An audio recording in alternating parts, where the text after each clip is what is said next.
Selamat pagi, Shalom. Ya, kita akan awali ibadah kita di pagi hari ini dengan kita bangkit berdiri, kita saling menyapa satu dengan yang lainnya. Kita memberikan senyum kita yang terbaik menyambut Kristus di dalam hidupan kita.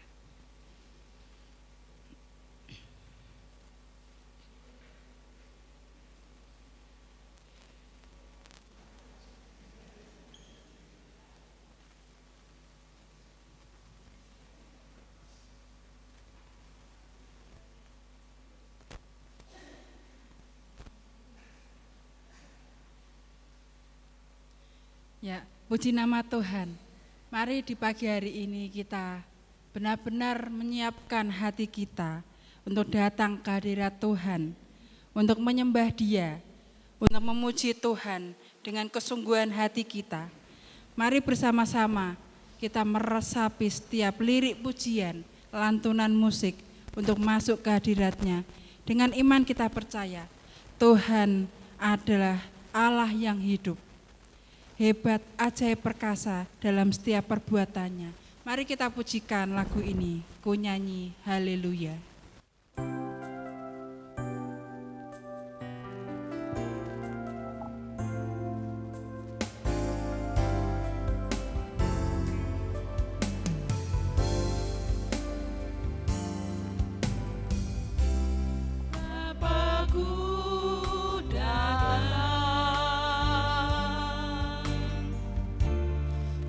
Menyembahmu di sini.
kami bersama dengan sidang jemaat-Mu di pagi hari ini datang kepada Tuhan. Merendahkan hati kami. Kami rindu meninggikan dan memuliakan akan nama Tuhan. Dilawat lewat kebenaran firman Tuhan yang terus memperbaharui hati dan iman kami di dalam pengiringan kami kepada Kristus. Oleh karena itu kami ingin mempersembahkan ibadah raya di pagi hari ini dengan satu pengakuan. Pertolongan kita adalah di dalam nama Tuhan Sang Pencipta langit bumi dan segala isinya, yang dalam kasih dan kesetiaannya tidak pernah meninggalkan buah perbuatan tangannya. Kasih karunia dan damai sejahtera dari Allah Bapa, Putra dan Roh Kudus menyertai saudara-saudari sekalian. Amin.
Ibrani pasal 11 ayat yang pertama.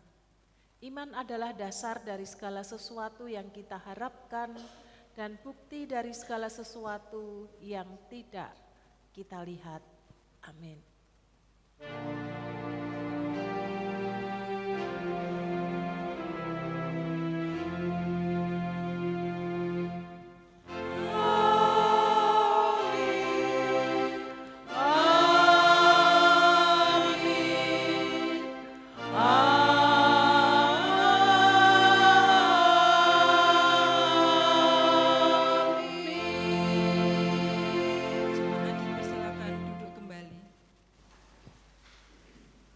Shalom Bapak Ibu. Rasa syukur terus kita haturkan kepada Tuhan. Sepertinya baru kemarin kita mempersiapkan masa raya Natal dan panitia sepertinya baru diselesaikan, memberikan pertanggungjawaban. Tapi tidak terasa kita sudah memasuki di minggu depan mulai hari Rabu besok.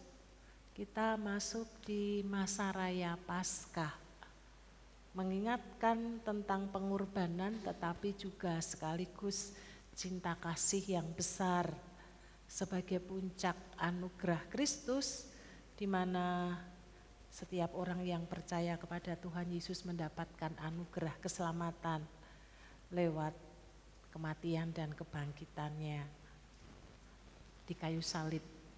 Oleh karena itu hari Rabu besok ibadah akan dilakukan bersama-sama di gereja jam 6 sore.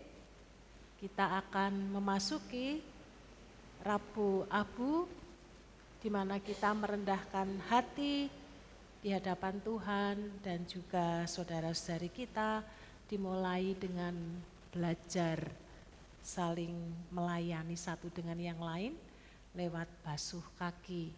Jadi besok hari Rabu jam 6, mari kita hadir bersama-sama di gereja ini untuk mengawali serangkaian masa raya Paskah yang dimulai dengan Rabu Abu.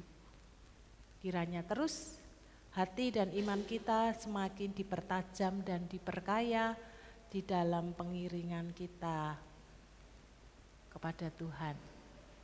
Dan pagi hari ini nanti kita akan merenungkan tentang iman yang mendatangkan kehidupan. Kalau ada iman yang mendatangkan kehidupan, berarti ada iman yang tidak mendatangkan kehidupan. Berarti imannya tidak pas, tidak tepat, sesuai dengan apa yang Tuhan mau. Iman yang mendatangkan kehidupan adalah orang yang beriman sungguh, lalu menghidupi apa yang diimani, tidak sekedar menghidupi tetapi melakukannya dengan penuh ketaatan kepada Tuhan, maka di sana Tuhan akan anugerahkan kehidupan.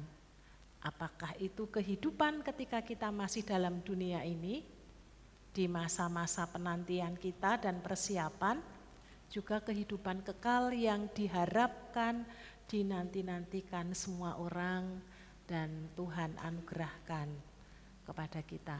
Mari sepanjang ibadah di pagi hari ini, kita dengan segenap hati menghampiri Tuhan, kiranya Tuhan sendiri yang akan menyapa, melawat, dan memberkati setiap kita di pagi hari ini. Tuhan Yesus memberkati ibadah kita. Ya, puji nama Tuhan.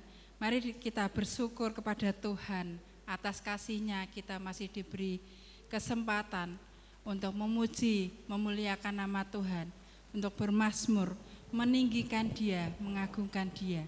Mari kita akan bersama-sama angkat satu pujian, tinggikan dirimu.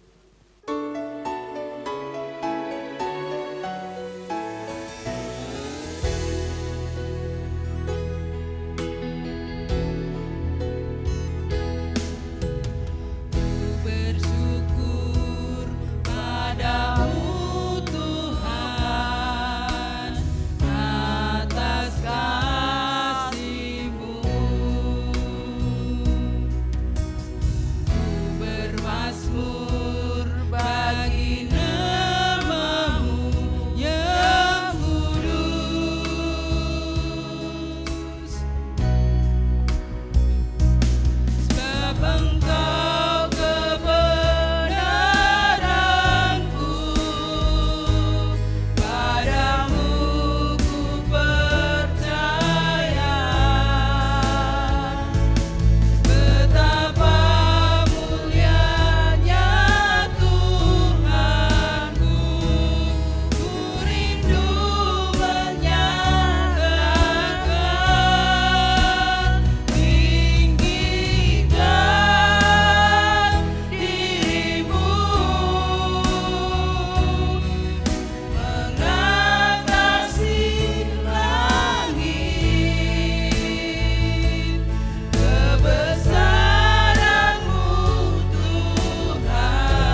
Tiba saatnya kita akan naikkan doa syafaat kita.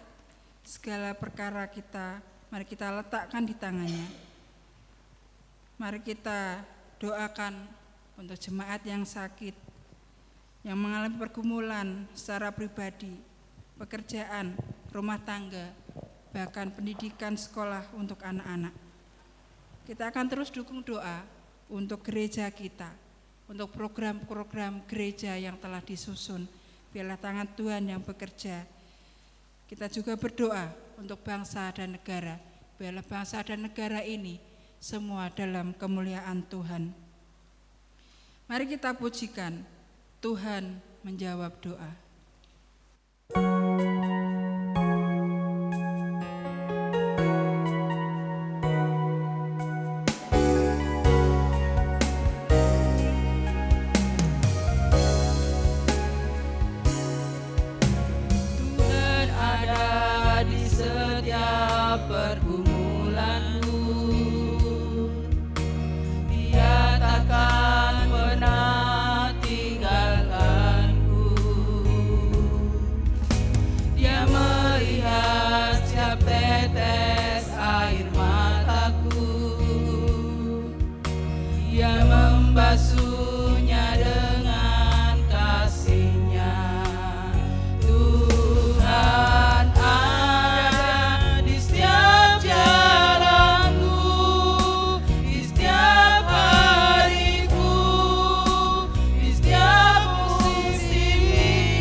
Kita merendahkan diri kita di hadapan Tuhan. Inilah rasa syukur kami di hadapan Engkau ya Bapa. Karena Engkaulah yang membuat hidup ini menjadi berarti.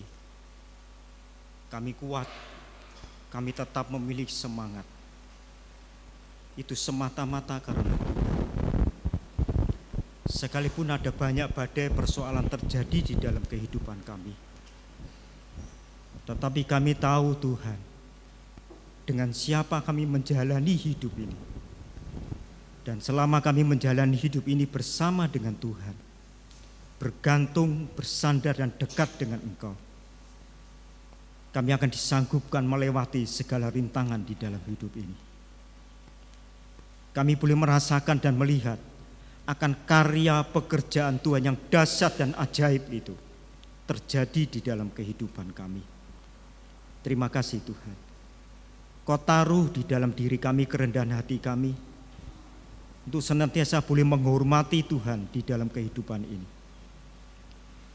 Untuk senantiasa menyampaikan rasa syukur kami kepada Tuhan yang tidak pernah membiarkan dan meninggalkan kami. Kasih setia Tuhan sudah sangat terbukti di dalam kehidupan kami. Terima kasih Tuhan. Seperti pagi hari ini, kami boleh duduk diam di bawah kaki Tuhan bersama dengan saudara seiman kami di tempat ini untuk bisa menikmati hadirat Tuhan, lawatan Roh Kudus-Mu di tengah-tengah kami. Itu juga karena kasih karunia Tuhan bagi setiap kami. Kami percayakan hidup kami sepanjang ibadah ini ke dalam tangan Tuhan. Kiranya Tuhan memakai setiap kami menjadi alat kemuliaan bagi nama-Mu, sehingga keluar dari tempat ini ada penghiburan, ada kekuatan, ada semangat yang baru Tuhan beri kepada setiap kami. Terima kasih Tuhan. Kami bersama-sama berdoa Tuhan bagi umat-Mu yang ada di tempat ini, khususnya mereka yang Tuhan izinkan untuk menghadapi pergumulan. Tuhan, kami menyerahkan mereka sepenuhnya ke dalam tangan Tuhan. Bila kasih-Mu yang akan memberikan kekuatan di tengah kelemahan mereka. Kasih-Mu akan memberikan pengharapan di tengah ketidakberdayaan mereka. Ada terang dari kasih-Mu itu juga Tuhan, yang akan menerangi kehidupan anak-anak-Mu ini, sehingga mereka boleh melihat ada pengharapan di dalam nama Tuhan. Terima kasih ya Tuhan. Kau memberikan pertolongan kepada anak-anak-Mu yang membutuhkan Tuhan, jawaban di dalam kehidupan mereka. Ada banyak hal yang mungkin dihadapi oleh jemaat Tuhan yang ada di tempat ini, yang mungkin kami secara pribadi satu dengan yang lain tidak ada yang tahu. Tapi ketika mereka meletakkan lutut mereka, mereka berseru, mereka menengadah kepada Tuhan. Disitulah Tuhan, Engkau melawat mereka. Kasih-Mu memenuhi mereka. Terima kasih Tuhan. Terima kasih. Kami berdoa bagi jemaat Tuhan yang dalam keadaan sakit. Mungkin sudah sekian lama mereka mengalami. Dan sungguh Tuhan, kami sangat mengharapkan akan kekuatan dan penghiburan daripada Tuhan atas mereka. Sehingga mereka tidak pernah kehilangan sedetik pun akan semangat mereka kepada Tuhan. Iman mereka justru semakin bertumbuh. Dan disinilah Roh Kudus akan bekerja secara luar biasa di dalam hati anak-anak-Mu ini. Tuhan, kami percayakan anak-anak-Mu ke dalam kasih karunia Tuhan. Karena kasih karunia-Mu itu Tuhan lebih daripada segalanya. Terima kasih. Tapi kalau Tuhan izinkan kepada kami, izinkan kepada anak-anak-Mu yang menderita sakit untuk bisa memilih dan memohon kepada Tuhan.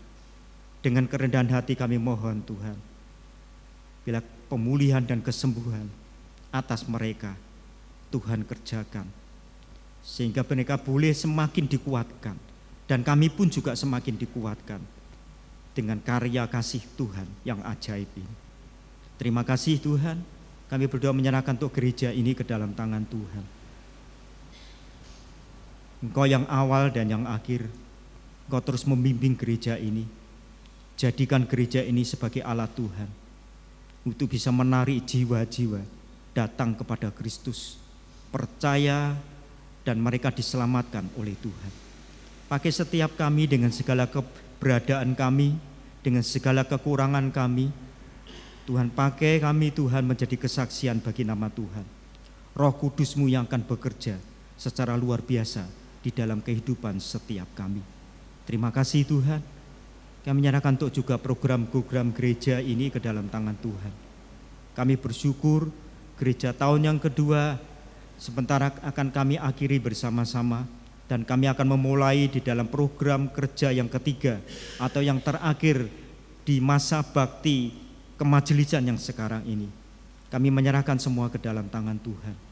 Kami rindu Tuhan, apapun juga Tuhan yang telah dirancangkan bagi gereja di tempat ini akan bermanfaat bagi pertumbuhan kerohanian setiap kami.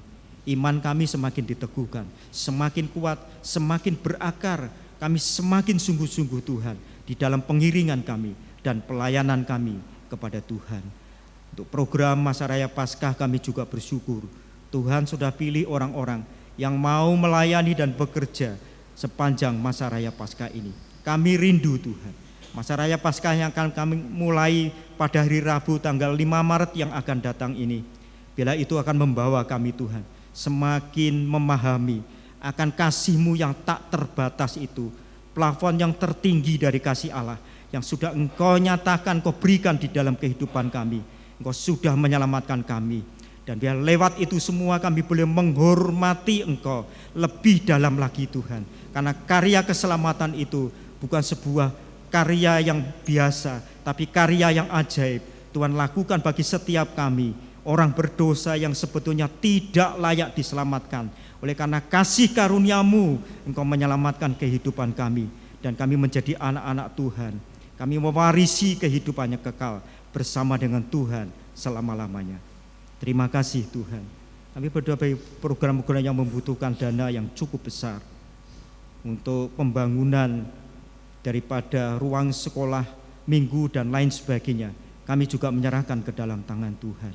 Kau memberikan hikmat kepada setiap kami Tuhan, sehingga kami boleh ikut ambil bagian dalam rancangan ini Tuhan, untuk kebaikan sebagai sarana Tuhan, bagi khusus anak-anak kami sekolah minggu, untuk dapat beribadah kepada Tuhan.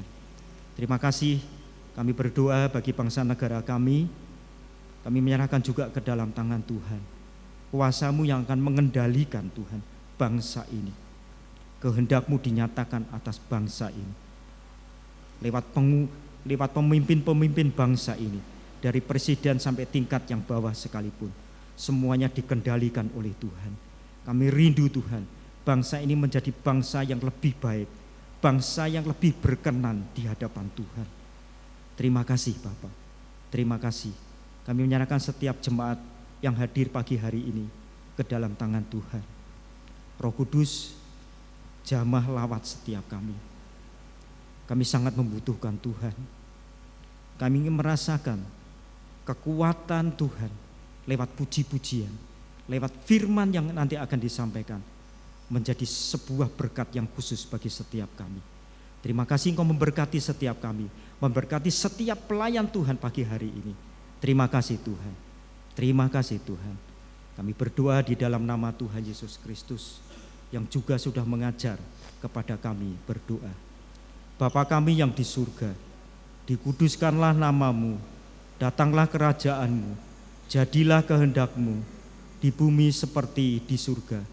Berikanlah kami pada hari ini makanan kami yang secukupnya, dan ampunilah kami akan kesalahan kami, seperti kami juga mengampuni orang yang bersalah kepada kami.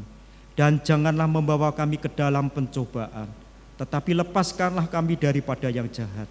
Karena Engkaulah yang mempunyai kerajaan dan kuasa dan kemuliaan sampai selama-lamanya. Amin.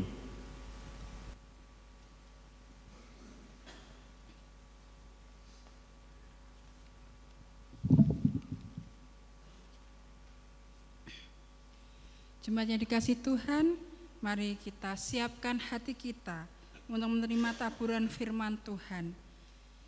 Mari kita persembahkan tubuh kita sebagai persembahan yang hidup, yang berkenan di hadapan Tuhan, sebagai wujud iman kita untuk berserah diri di hadapan Tuhan. Bapa, ku persembahkan tubuhku.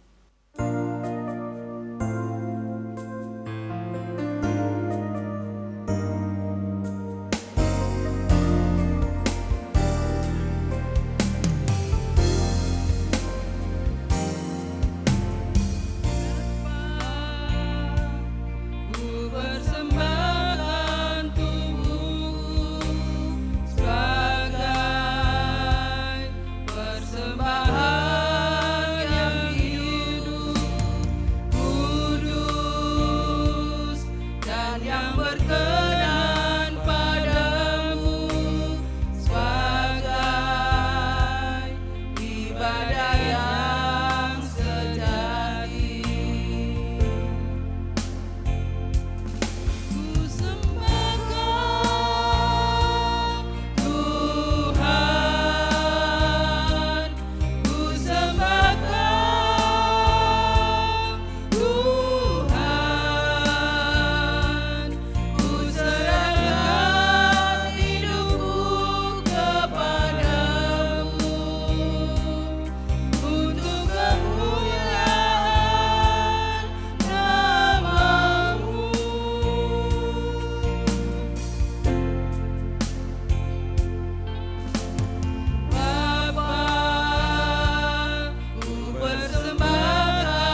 persembahan yang hidup, kudus, dan yang berkenan padamu sebagai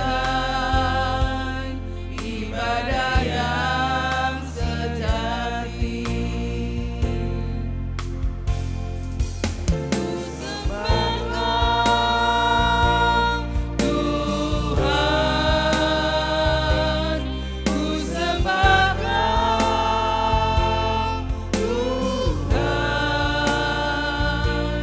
ku serahkan hidupku kepadamu untuk kemuliaan nama-Mu.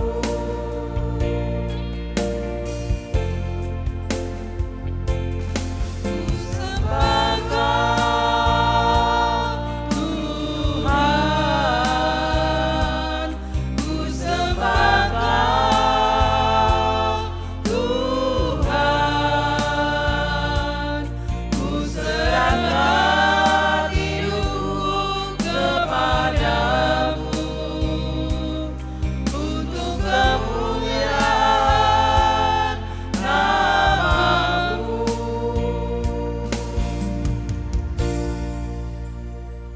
Mari kita berdoa. Roh Kudus, kami membuka hati kami seluas-luasnya agar Roh Tuhan bekerja di hati setiap kami, baik hamba-Mu yang menyampaikan maupun sidang jemaat yang mendengarkan. Kami menjadi semakin mengerti isi hati Tuhan, apa yang harus kami kerjakan sebagai orang-orang yang beriman kepada Kristus, sehingga tidak hanya hidup kami diberkati oleh Tuhan, tetapi lewat kehidupan yang Tuhan anugerahkan, kami dipakai menjadi saluran berkat bagi banyak orang. Kami menyerahkan waktu ini sepenuhnya ke dalam tangan kasih Kristus, karena kami percaya ketika kami dengan kerendahan hati menghampiri Tuhan, Tuhan sendiri yang akan melawat setiap kami. Di dalam nama Tuhan Yesus Kristus, Allah yang hidup, kami menyerahkan benih firman Tuhan pagi hari ini. Amin. Kitab 1 Raja-Raja pasal 17 ayat 7 sampai dengan ayat yang ke-16. 1 Raja-Raja pasal 17 ayat 7 sampai dengan ayat yang ke-16. Demikian bunyi firman Tuhan. Elia dan janda Sarfat. Akan tetapi sesudah beberapa waktu, wadi itu mengering sebab hujan tidak turun di negeri itu. Lalu datanglah firman Tuhan kepada Elia, pergilah sekarang ke Sarfat di wilayah Sidon dan tinggallah di sana. Ketahuilah aku telah memerintahkan seorang janda di sana untuk memberi engkau makan. Lalu berangkatlah ia ke Sarfat. Sesampainya ia di pintu gerbang kota itu, tampaklah di sana seorang janda sedang mengumpulkan kayu api. Ia berseru kepada perempuan itu, katanya, ambillah bagiku sedikit air dalam kendi supaya aku minum. Ketika perempuan itu pergi mengambilnya, ia berseru lagi, ambillah juga bagiku sepotong roti. Saut perempuan itu, demi Tuhan Allahmu yang hidup, sesungguhnya tidak ada roti sedikit pun padaku, kecuali segenggam tepung dalam tempayan dan sedikit minyak dalam buli-buli. Sekarang aku sedang mengumpulkan 2-3 potong kayu api, lalu aku akan pulang untuk mengolahnya bagiku dan anakku. Kami akan memakannya, lalu kami mati.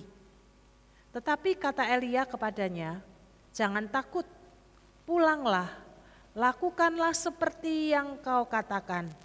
Hanya saja, buatlah lebih dahulu bagiku sepotong roti bundar kecil dari tepung itu, dan bawalah kepadaku. Sesudah itu, barulah kau buat bagimu dan anakmu.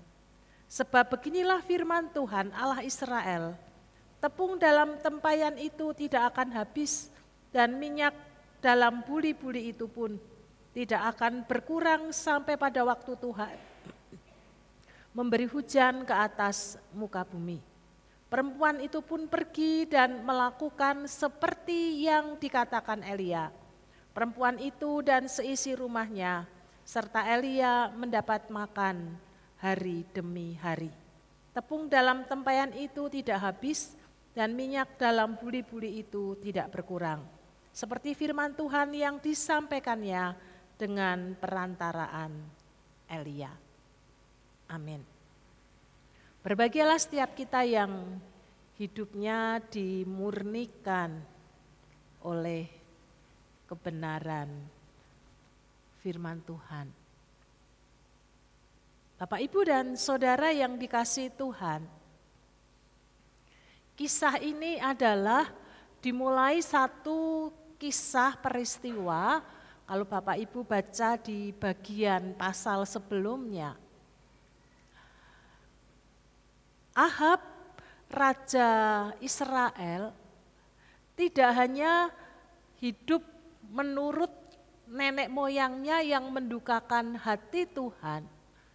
Bahkan Ahab mengambil seorang perempuan Sidon daerah Sarfat untuk mengambil istrinya. Tidak hanya berhenti sampai di situ, tetapi kemudian ilah-ilah atau Allah kecil yang disembah oleh istrinya ini juga disembah oleh Ahab. Dia mendirikan dewa-dewa Baal sedemikian rupa sehingga hatinya berpaling dari Allah yang selama ini menyertai dan memberkatinya. Nah, oleh karena itu Tuhan ingin menegur Ahab bahwa kehidupannya sangat-sangat mendukakan Tuhan, agar mata jasmani dan mata rohani Ahab terbuka, bahwa Allah yang ia sembah adalah Allah yang benar, Allah yang berkuasa atas segala sesuatu, melebihi Allah-Allah atau ilah-ilah yang ada atau yang disembah oleh orang-orang di luar daripada bangsa Israel.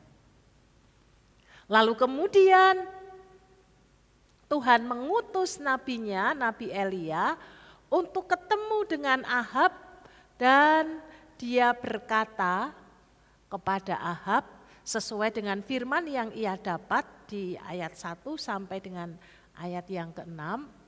Ia menghadap raja lalu ia mengatakan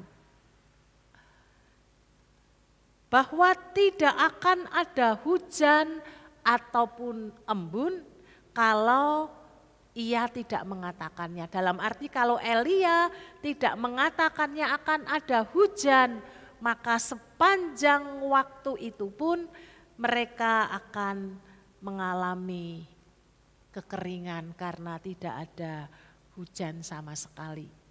Lalu Alkitab menuliskan masa kekeringan itu selama 3,5 tahun. Satu waktu yang panjang, kemarau yang panjang, sehingga membuat seperti tidak ada kehidupan. Kenapa? Karena bumi tidak bisa menghasilkan ketika diolah, tidak bisa ada air, tidak ada air sehingga tanaman tidak bisa tumbuh dan tidak bisa hidup. Masa sulit tidak hanya dialami oleh raja saat itu, tetapi berimbas kepada orang-orang atau orang-orang yang hidup di negeri di sekitar daripada Israel.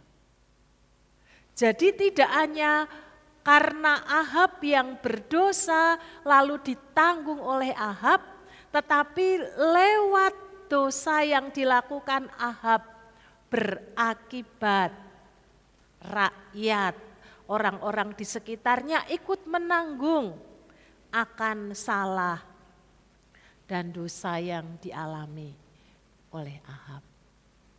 Dan lewat latar belakang ini, lalu kita akan melihat ada orang-orang yang beriman kepada Tuhan. Dan kita melihat ada 2 orang yang beriman di dalam teks yang kita renungkan bersama-sama. Yang pertama yaitu Nabi Elia. Ketika ia disuruh melakukan apa yang diperintahkan oleh Tuhan, sebagai orang yang beriman, maka dia melakukan apa yang diperintahkan oleh Tuhan. Sebagai bentuk iman dia kepada Tuhan, tidak hanya sekedar menyampaikan isi hati Tuhan kepada Ahab, meskipun itu isinya tentang penghukuman. Kalau isinya tentang berkat, orang pasti senang.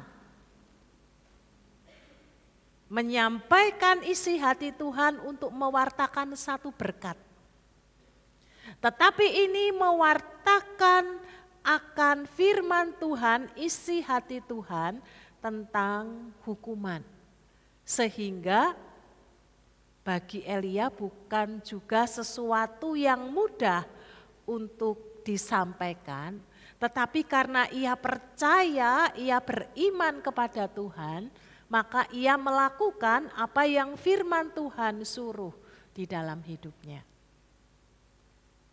Bapak Ibu, seringkali kita berpikir kalau kita sudah melakukan firman Tuhan, hidup kita diberkati. Hidup kita akan menjadi semakin baik. Tetapi kita melihat di pasal 17 dari ayat 1 sampai dengan ayat yang ke-6, justru kemudian firman Tuhan berkata kepada Elia agar dia bersembunyi daripada Ahab, karena Ahab mencari Elia. Dia ingin menangkap Elia karena apa yang disampaikan Nabi Elia itu terjadi. Mereka benar-benar mengalami kekeringan, mereka benar-benar tidak mendapatkan air hujan yang bisa membawa kepada kehidupan bagi mereka. Elia yang sudah taat kepada Tuhan menyampaikan firman Tuhan sekarang harus bersembunyi agar tidak ditangkap oleh Ahab, dan itu pun juga diperintahkan oleh Tuhan. Apa sih maksud Tuhan bagi Elia? Disuruh melakukan, menyampaikan firman Tuhan, sudah disampaikan, sekarang disuruh bersembunyi di Sungai Kerit. Bukan sesuatu yang membawa kepada sukacita, kebahagiaan, berkat, tetapi namanya orang bersembunyi, maka dia pasti tidak akan nyaman. Di LAI terjemahan yang kedua yang saya bacakan tadi, maka dituliskan bahwa Elia pergi, wadi itu mengering. Sungai kalau dalam terjemahan bahasa LAI yang Bapak Ibu bawa, kalau belum pakai terjemahan yang kedua, maka disebut sungai. Tetapi kalau di LAI terjemahan yang kedua, yang baru, maka ditulis dengan wadi. Apa itu wadi? Dalam bahasa Indonesia kalau Bapak Ibu coba lihat adalah lembah sungai atau dasar sungai yang kecenderungannya kering.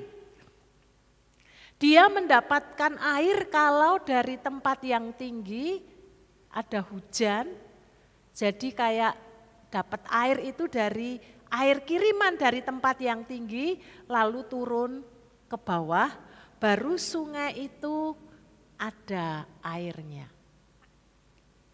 Jadi Bapak Ibu bisa bayangkan di satu sungai yang kering dalam artian tempat di mana bukan sebagai satu sumber mata air yang menghasilkan sumber mata air.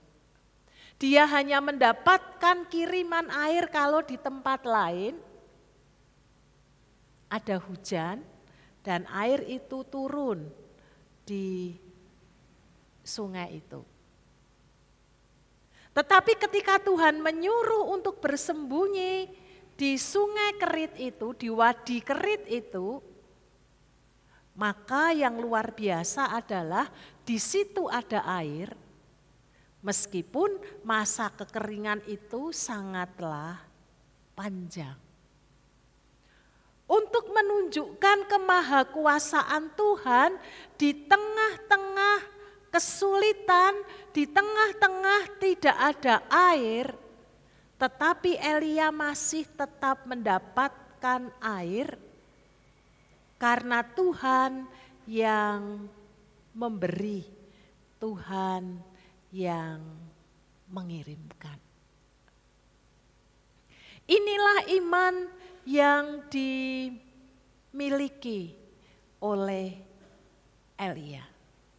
Sebagai bentuk percaya kepada Tuhan, di dalam mulut Elia kita tidak mendengar ada sungut-sungut yang keluar. Ia tetap melakukan apa yang menjadi bagiannya. Dan selebihnya dengan segala keterbatasan yang ia punya dan ia miliki, ia percayakan kepada Tuhan dan itu benar terjadi, maka Elia dipelihara oleh Tuhan di sungai Kerit itu. Tetap dapat hidup meskipun tidak berkelimpahan dari apa yang ada di dalam dirinya. Itu yang pertama, iman yang kita lihat di dalam iman Nabi Elia yang diutus oleh Tuhan. Yang kedua, kita bisa melihat janda Sarfat ini dia bukan orang yang percaya kepada Allah Israel. Tetapi dalam perjalanan hidupnya kita melihat ketika ia mengalami satu perjumpaan dengan Elia, maka lewat perjumpaan dengan Elia itulah kemudian imannya bertumbuh atau dia menjadi percaya kepada Allah yang disembah oleh Elia.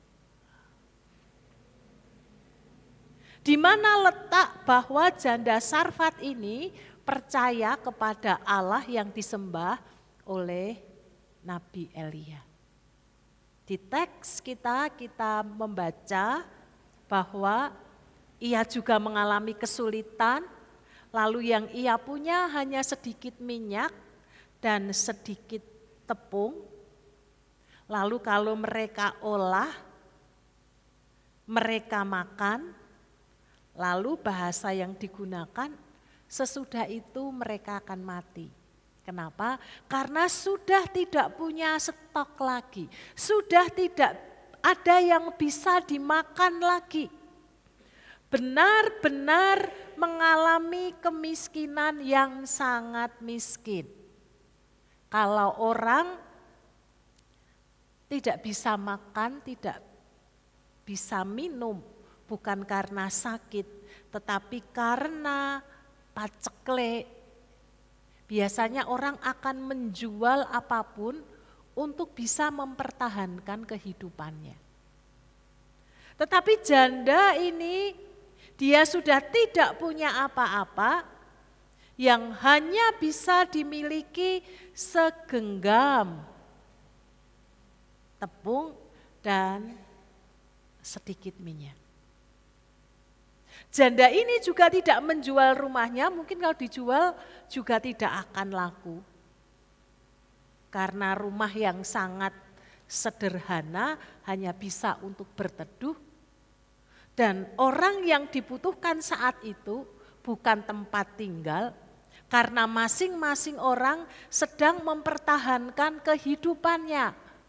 Stok makanan yang mereka punya akan mereka simpan baik-baik untuk kelangsungan hidupnya.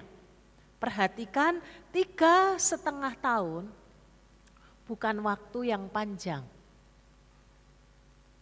Kalau mungkin 3,5 bulan, stok di rumah masih ada.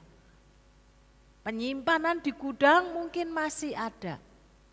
Tetapi waktu yang panjang 3,5 tahun mengalami masa kekeringan, tidak ada yang masuk di dalam lumbungnya, tetapi lumbung yang dimiliki terus harus dikeluarkan. Bapak Ibu, kalau biasanya ada sesuatu yang langka, maka dari harga yang normal berubah menjadi harga yang dinaikkan. Tetapi kemudian semakin langka, maka harganya bukan lagi naik, tetapi sudah berubah. Kenapa? Karena orang membutuhkan banyak, sementara barang yang dibutuhkan jumlahnya semakin berkurang, jumlahnya semakin sedikit. Janda Sarfat ini kemungkinan ia mendengar berita. Ini karena Elia yang mengatakan kepada Raja Ahab bahwa kalau dia tidak mengatakan akan turun hujan, maka tidak akan turun hujan ataupun embun, sehingga mereka mengalami masa kekeringan, masa kesulitan.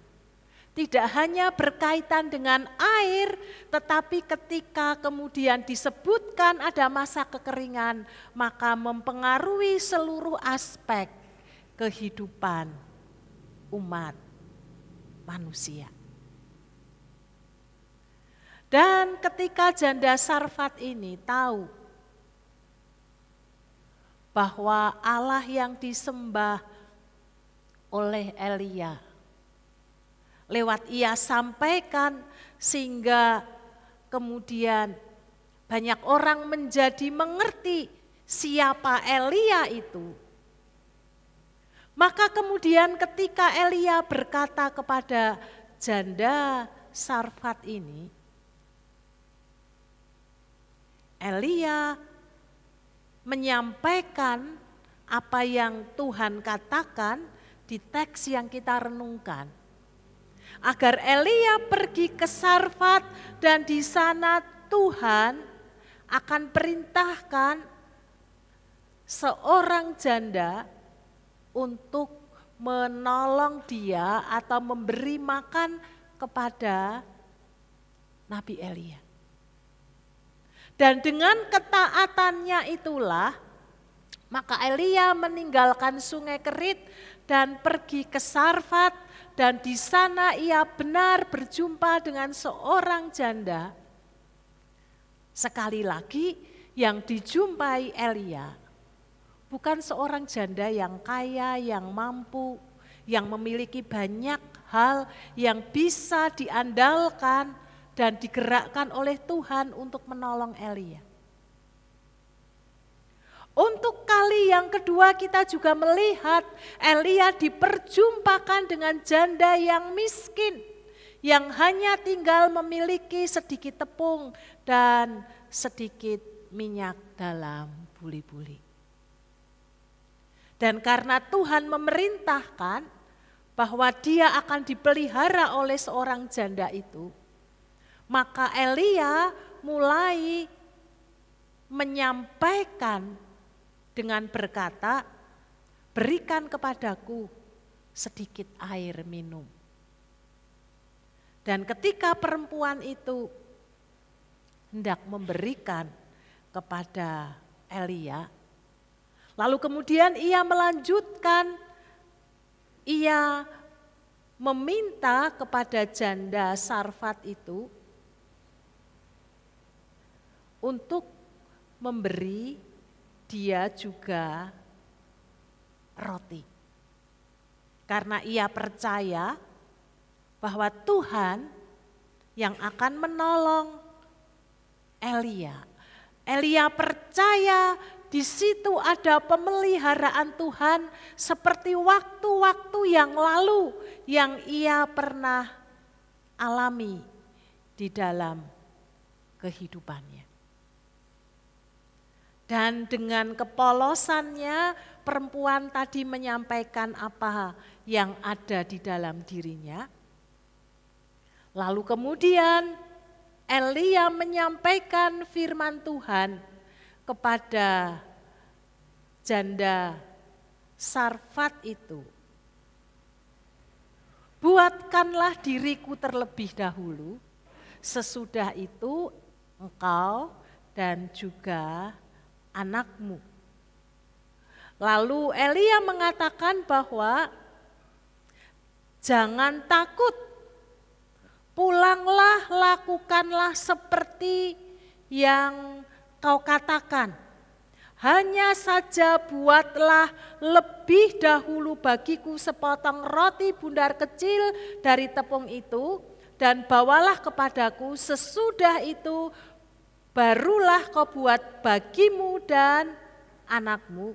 Sebab beginilah firman Tuhan Allah Israel, tepung dalam tempayan itu tidak akan habis dan minyak dalam buli-buli itu pun tidak akan berkurang sampai pada waktu Tuhan memberi hujan di atas muka bumi. Lalu Alkitab menuliskan, perempuan itu pun pergi dan melakukan seperti yang dikatakan Elia. Ini artinya janda Sarfat yang tadinya tidak percaya kepada Allah, menjadi percaya kepada Allah lewat apa yang disampaikan oleh Elia. Di mana letak imannya? Bahwa janda Sarfat ini beriman karena ia melakukan apa yang disampaikan oleh Nabi Elia. Bapak, Ibu, dan Saudara, di dalam kehidupan yang kita jalani, iman yang kita punya dan kita miliki, ternyata bisa memberi pengaruh atau mempengaruhi orang lain untuk juga percaya kepada Allah yang kita sembah di dalam nama Tuhan Yesus Kristus.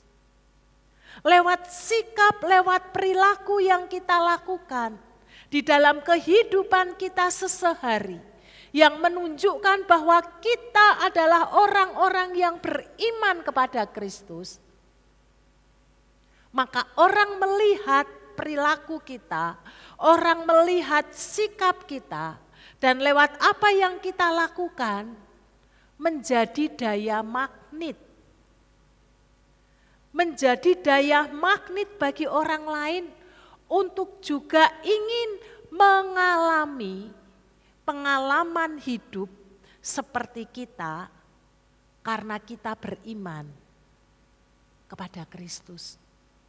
Oleh karena itu, di dalam kehidupan setiap kita pribadi lepas pribadi, mari kita sungguh-sungguh beriman kepada Kristus di dalam kehidupan setiap kita. Hidup yang serius, beriman yang serius kepada Tuhan.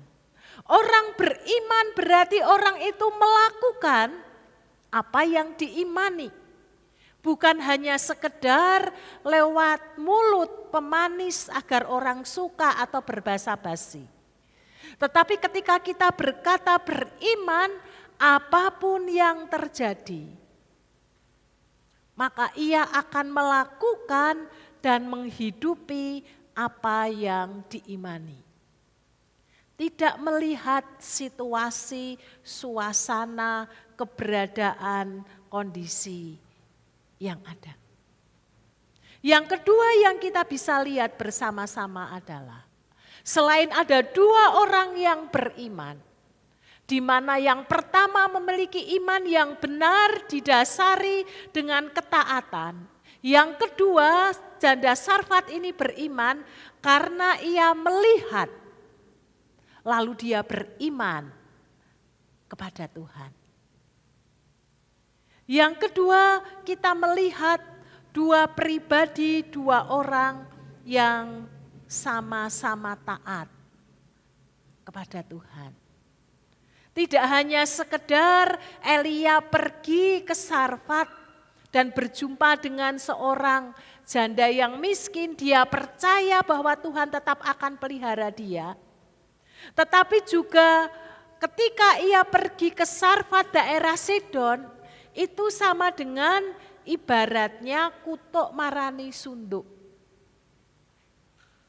Itu artinya sama dengan Elia sedang mendatangi bahaya. Atau dengan bahasa lain yang sering kali digunakan, masuk ke sarang macan atau sarang penyamun. Itu sama dengan kita menyerahkan diri untuk mengalami bahaya atau kesulitan. Kenapa? Karena daerah Sidon itu adalah daerah asal istri Ahab, Isabel. Dia lahir dibesarkan di sana. Jadi kehadiran Elia di Sidon akan menarik perhatian orang, dan berita tentang kehadiran Elia di Sidon bisa membawa kepada kematian bagi dirinya karena dia akan ditangkap oleh Ahab yang selama ini mengejar-ngejar dan mencarinya. Meskipun ada bahaya besar di depan, tetapi Elia tahu benar itu adalah perintah Tuhan, maka Elia taat melakukan apa yang diperintahkan oleh Tuhan. Satu ketaatan hidup sebagai wujud daripada iman, itulah salah satu yang dilakukan oleh Elia. Demikian juga dengan janda Sarfat, di mana letak ketaatan daripada janda Sarfat ini. Elia berkata, pulanglah, buatkan untukku dulu satu roti yang kecil, sesudah itu baru engkau dan juga anakmu. Dan apa yang disampaikan oleh Elia ini kemudian persis dilakukan oleh janda Sarfat ini.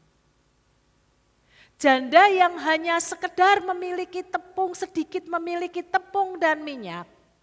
Biasanya orang akan berpikir yang terpenting anakku bisa hidup, anakku bisa makan, aku tidak makan, aku berpuasa, bahkan aku mati tidak apa-apa. Yang penting anakku hidup, anakku bisa makan. Anak akan menjadi sesuatu yang diutamakan di dalam kehidupan berkeluarga. Karena anak adalah buah hati daripada keluarga. Tetapi kita melihat Elia tidak membuat dulu untuk anaknya. Berikan dulu kepada anaknya, lalu kemudian sesudah itu diberikan kepada Elia. Sebagai bentuk ketaatannya dan sekaligus iman keyakinannya bahwa mereka akan hidup dan terpelihara meskipun belum melihat secara mata jasmani. Kalau bagian yang pertama yang membawa dia beriman, dia melihat dulu dengan mata jasmani. Lalu pada bagian yang kedua ini kita melihat janda Sarfat ini tidak melihat dulu bahwa minyak dan tepungnya tidak habis-habis. Enggak.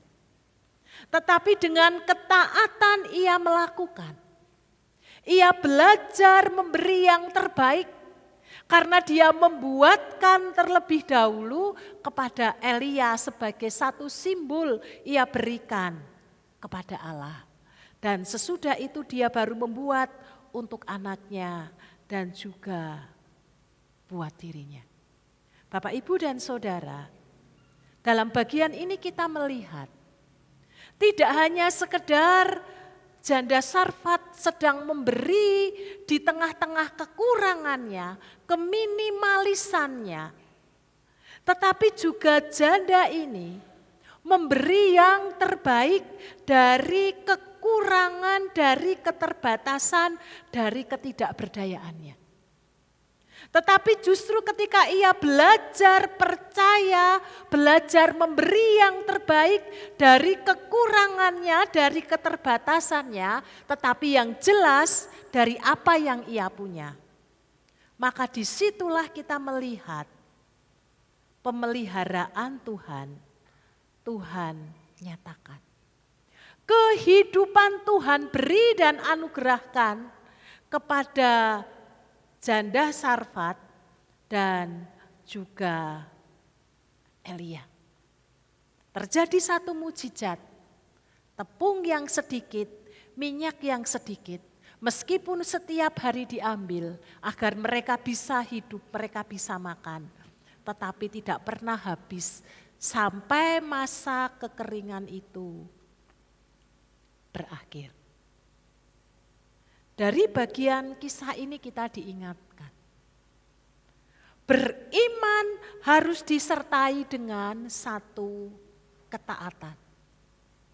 Ketaatan kepada Allah tidak hanya melihat situasi dan suasana yang ada. Ketaatan menuntut kepada kita apapun situasi dan kondisi dalam diri kita. Kita belajar melakukan apa yang Tuhan perintahkan dalam kehidupan setiap kita. Selagi kita bisa, kita ada, kita mampu. Janda Sarfat ini, dia tidak punya, dia memiliki sesuatu yang minimalis dengan segala keterbatasan yang amat sangat ia miliki. Tetapi dia punya. Yang ia punya hanya sedikit tepung dan sedikit minyak. Maka sedikit tepung dan sedikit minyak itulah yang ia sisihkan. Lalu ia persembahkan kepada Tuhan. Dan kemudian sisa yang semakin sedikit itu dia kelola, dia gunakan untuk anaknya yang ia kasihi dan untuk dirinya sendiri. Dan kehidupan dialami oleh mereka. Jadi iman yang sungguh yang disertai dengan satu tindakan sebagai bentuk bahwa saya beriman, maka tidak hanya sekedar iman disertai dengan perbuatan. Di kitab Yakobus dituliskan, sehingga iman itu tidak menjadi mati. Tetapi iman yang disertai dengan perbuatan itu, maka juga disertai dengan satu ketaatan penuh sebagai bentuk daripada beriman. Dan lewat peristiwa itulah maka Elia hidup dan janda Sarfat juga hidup bersama dengan anaknya. Karena ketaatannya kepada Tuhan itulah justru janda Sarfat bersama dengan anak dan Elia dipelihara oleh Tuhan, diberkati oleh Tuhan, mengalami kehidupan di mana Allah hidup dan bekerja di dalam dirinya. Tetapi jangan dibalik kemudian. Agar aku hidup, agar aku mendapatkan berkat dari Tuhan, maka aku akan belajar melakukan ketaatan kepada Tuhan. Itu salah. Karena bukan untuk mendapatkan sesuatu ini kemudian kita melakukan kebaikan, kita rela berkorban melakukannya. Tetapi ketika kita sungguh-sungguh beriman dan melakukan kebenaran firman Tuhan dengan taat, maka berkat itu yang akan menyertai kita. Jadi jangan dibalik kita mengejar berkat. Maka kalau kita mengejar berkat, berkat itu akan lari di dalam kehidupan kita. Tetapi ketika kita mengejar Tuhan di dalam kehidupan kita yang sudah mengasihi kita, yang sudah memelihara kita, maka dengan sendirinya berkat itu yang akan mengejar dan mengikuti atas setiap kita. Sehingga kita mengalami kehidupan, tidak hanya kehidupan ketika kita ada di dalam dunia ini, tetapi juga kehidupan kekal yang Tuhan Yesus sudah anugerahkan. Kalau Tuhan sudah menolong kita sebagai umat yang berdosa, Tuhan mereka-rekakan sedemikian rupa dan kita mengalami Kristus yang hidup di dalam kehidupan kita. Mengalami sesuatu yang secara manusia mustahil, tetapi itu Tuhan kerjakan dan lakukan di dalam kehidupan setiap kita. Oleh karena itu mari kita bersungguh-sungguh, serius di dalam pengiringan kita kepada Tuhan. Kalau dulu mungkin kita beriman kepada Tuhan, karena diawali dengan kita mengalami Tuhan, kemudian kita percaya. Dulu kita beriman kepada Tuhan, karena kita mengalami pertolongan Tuhan, karena kita mengalami mujizat Tuhan, kita serius dan kita sungguh-sungguh percaya kepada Tuhan. Maka mari sekarang, meskipun kita belum melihat dengan mata jasmani kita, tetapi mari kita belajar dengan mata rohani kita. Kita mempercayakan seluruh hidup kita di tengah-tengah keterbatasan, di tengah-tengah kekurangan, di tengah-tengah kelemahan, di tengah-tengah pergumulan. Tetap arahkan hati kita kepada Tuhan. Belajar taat, melakukan apa yang menjadi bagian yang kita punya dan kita miliki, kita bawa dan kita persembahkan kepada Tuhan. Maka yakinilah Tuhan sendiri yang akan mereka-rekakan, menolong dan memberkati setiap kita. Bahkan kehidupan itu menjadi nyata atas setiap kita. Amin. Mari kita tundukkan kepala, kita datang kepada Tuhan.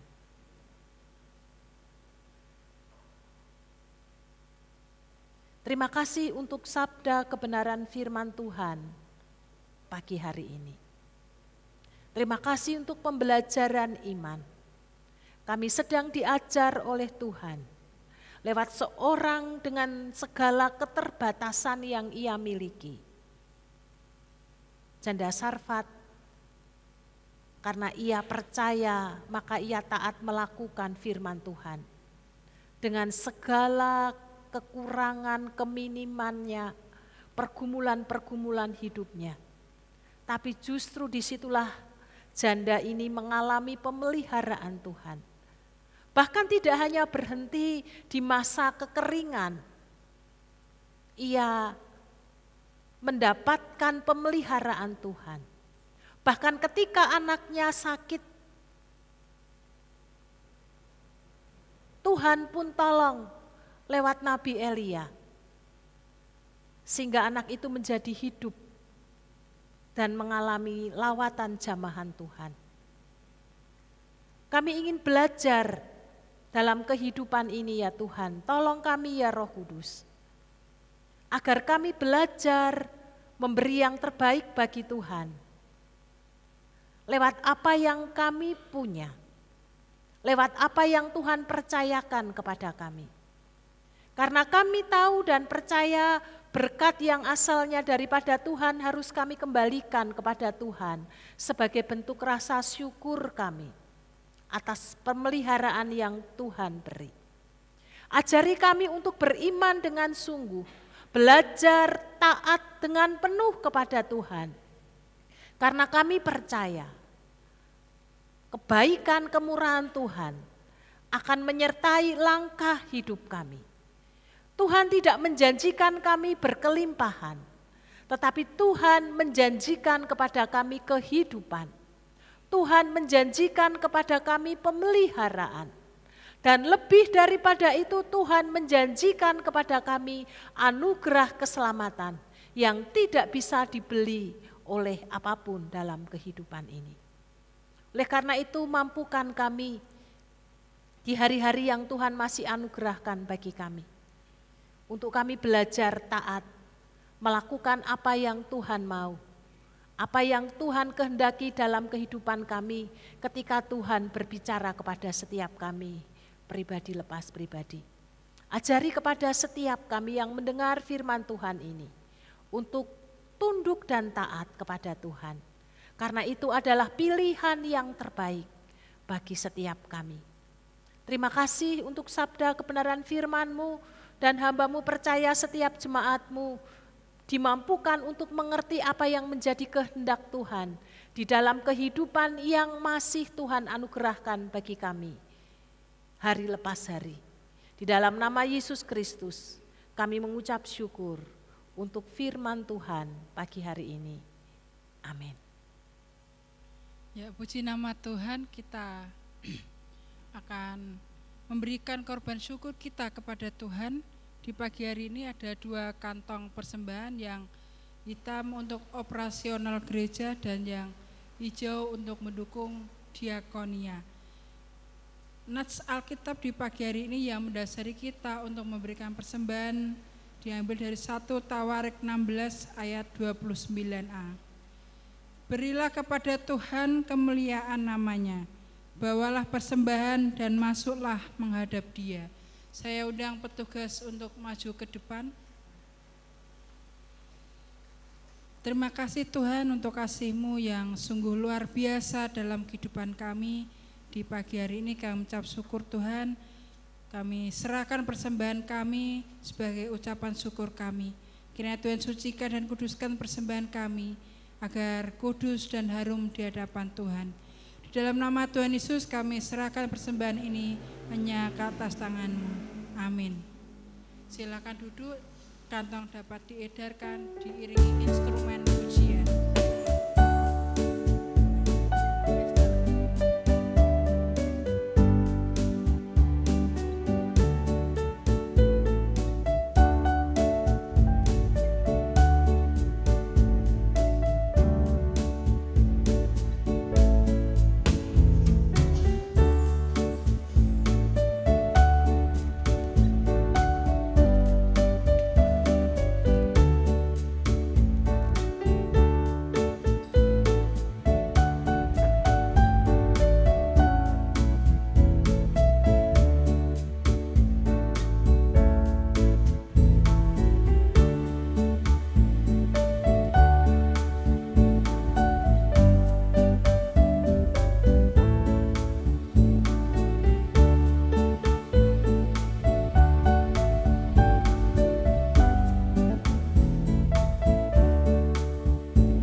Kita sudah dikenyangkan lewat firman Tuhan. Kita juga sudah bermazmur bagi nama Tuhan. Tiba saatnya kita akan akhiri ibadah kita. Biarlah kita dimampukan untuk menjadi pelaku-pelaku firman Tuhan, garam dan terang dimanapun kita berada untuk menjadi saksinya. Tuhan memimpin kehidupan kita, rahmat-Nya selalu menyertai dan melindungi kita, dulu, sekarang, nanti, dan selama-lamanya. Tuhan memimpin hidupku.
Sebagai jemaat Minonet, marilah kita mengikrarkan komitmen pemuritan. Kami bersaksi bahwa tidak seorang pun dapat sungguh-sungguh mengenal Kristus, kecuali ia mengikutinya setiap hari dalam kehidupan. Bersama dengan segenap orang percaya di segala tempat dan sepanjang abad, mari kita mengucapkan pengakuan iman rasuli. Aku percaya kepada Allah, Bapa yang Maha Kuasa, Khalik langit dan bumi, dan kepada Yesus Kristus, anaknya yang tunggal Tuhan kita, yang dikandung daripada Roh Kudus, lahir dari anak darah Maria, yang menderita sengsara di bawah pemerintahan Pontius Pilatus, disalibkan, mati dan dikuburkan, turun ke alam maut. Pada hari yang ketiga bangkit pula dari antara orang mati, naik ke surga, duduk di sebelah kanan Allah, Bapa yang Maha Kuasa, dan dari sana ia akan datang kembali untuk menghakimi orang yang hidup dan yang mati. Aku percaya kepada Roh Kudus, gereja yang kudus dan am, persekutuan orang kudus, pengampunan dosa, kebangkitan orang mati, dan hidup yang kekal. Amin. Pagi hari ini kami bersama dengan sidang jemaatmu memohonkan berkat untuk Saudari Febrina Indriani atau Mbak Iin yang berulang tahun di minggu ini. Tuhan melimpahi anakmu dengan kesehatan. Damai sejahtera Tuhan melimpah-limpah di dalam hatinya. Kami mempercayakan masa depan Mbak Iin ke dalam tangan kasih-Mu, sehingga anakmu sungguh ada dalam rengkuhan kasih Tuhan. Tuhan memberkati keluarga besar yang mendampingi, dilimpahi dengan roh sukacita, damai sejahtera dan hikmat yang datangnya daripada Tuhan. Demikian juga untuk Ibu Asnat dan Bapak Supriyono. Tuhan juga memberkati hamba-Mu dalam kehidupan keluarga yang Tuhan anugerahkan. Jadikan teladan iman di dalam kehidupan keluarga, sehingga lewat hamba-hamba-Mu nama Tuhan dimuliakan, nama Tuhan ditinggikan. Diberkati dalam kesehatan, diberkati dalam pekerjaan. Lebih daripada itu, dalam pelayanan yang Tuhan percayakan kepada hamba-Mu masing-masing, Tuhan tambahkan hikmat marifat yang datangnya daripada Tuhan Yesus Kristus sendiri, sehingga lewat kehadiran hamba-hamba-Mu ini sungguh boleh menjadi saluran berkat, tidak hanya bagi keluarga, tetapi dimanapun hamba-hamba-Mu Tuhan tempatkan, nama Tuhan ditinggikan, nama Tuhan dipermuliakan. Demikian juga setiap kami sidang jemaat-Mu di pagi hari ini, kami juga mohon berkat penyertaan Tuhan, kasih kemurahan Tuhan, menyertai kehidupan kami sepanjang hidup, bahkan sepanjang pekan yang kami jalani, sehingga kami disanggupkan hidup seturut sesuai dengan kebenaran firman-Mu, sehingga kami sungguh-sungguh boleh mengalami hidup Kristus yang bekerja dan berkarya di dalam kehidupan setiap kami. Jemaat yang dikasihi Tuhan, arahkan hatimu dan terimalah berkat yang datangnya daripada Tuhan sendiri. Kasih karunia Tuhan Yesus Kristus, kasih Allah Bapa dan persekutuan di dalam Roh Kudus akan menyertai perjalanan hidupmu, sehingga apa yang engkau kerjakan akan dibuat Tuhan menjadi berhasil untuk kemuliaan bagi nama Tuhan, sekarang sampai selama-lamanya. Amin.